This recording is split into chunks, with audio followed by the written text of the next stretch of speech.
Olá, estudantes do 9º ano! Neste vídeo, vamos falar sobre o avanço dos aliados na Segunda Guerra Mundial. Os aliados, fortalecidos aí após 1941, com a entrada da União Soviética e dos Estados Unidos. Aliás, nessa imagem nós temos uma reunião do Comando dos Aliados em 1943, reunião realizada em Teherã.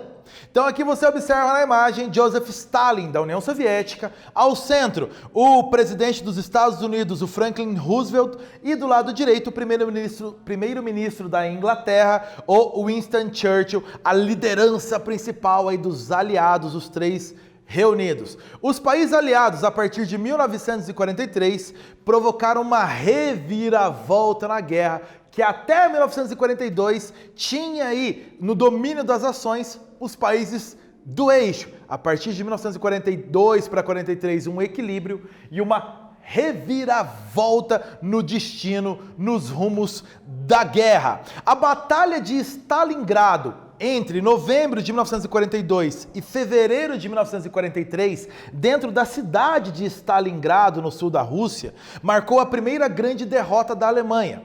Uma batalha aí de meses com milhões de soldados dentro da cidade, no combate quase corpo a corpo, marcou a primeira grande derrota alemã, reparou, só no início de 1943. A Alemanha de Hitler acabou tendo o mesmo destino, como a imagem faz referência, a uma outra invasão no século anterior do exército da França de Napoleão Bonaparte, que também foi derrotada aí na Rússia.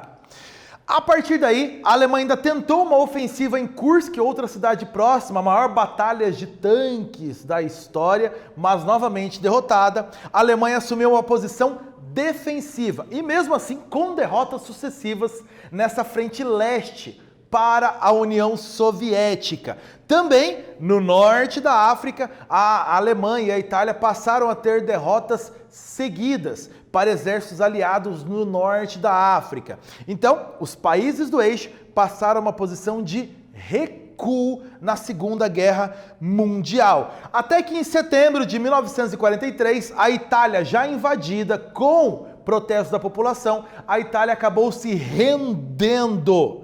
Mussolini renunciou e a Itália se rendeu, se retirando da guerra. Mussolini foi preso logo depois de renunciar ao cargo, ao governo, mas com a ajuda de nazistas foi solto, tentou refazer um governo fascista no norte da Itália, mas foi capturado pela resistência italiana, os partigiani, italianos que não aceitavam o governo fascista de Mussolini. Após ser capturado, foi condenado e fuzilado pelos partigiani em 28 de abril de 1945. Aliás, o jornal O Globo traz essa notícia: fuzilado Mussolini pelos patriotas, pelos partigiani, imagem deles que você tem do lado direito da sua tela. Cidadãos italianos contrários ao governo fascista de Mussolini. A partir daí você tem um avanço dos aliados no leste europeu, pela União Soviética contra a Alemanha, do norte da África e da Itália contra os alemães, então também, e uma terceira frente de batalha na Europa também foi aberta pelos aliados a partir da França. Essa frente de batalha foi aberta a partir da operação conhecida aí popularmente como Dia D, ou Operação Overlord, 6 de junho de 1944, o maior desembarque de tropas aí durante a guerra aconteceu no noroeste da França, pelas praias da Normandia, na França. Semanas depois, temos a retomada da França, a França então se libertando do domínio nazista.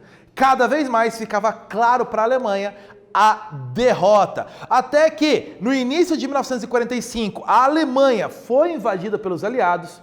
Em abril de 45, Berlim foi tomada pelo exército da União Soviética. No dia 30 de abril de 1945, o Hitler se suicidou frente à derrota iminente. E em 7 de maio de 1945, a Alemanha anunciou a rendição na Segunda Guerra Mundial, o fim da guerra na Europa. A Itália desistiu da guerra em setembro de 43, a Alemanha se rendeu em maio de 1945. 1845, fim da guerra na Europa. Nesse vídeo, nós falamos sobre o avanço dos aliados na Segunda Guerra Mundial. Espero que vocês tenham gostado. Até breve!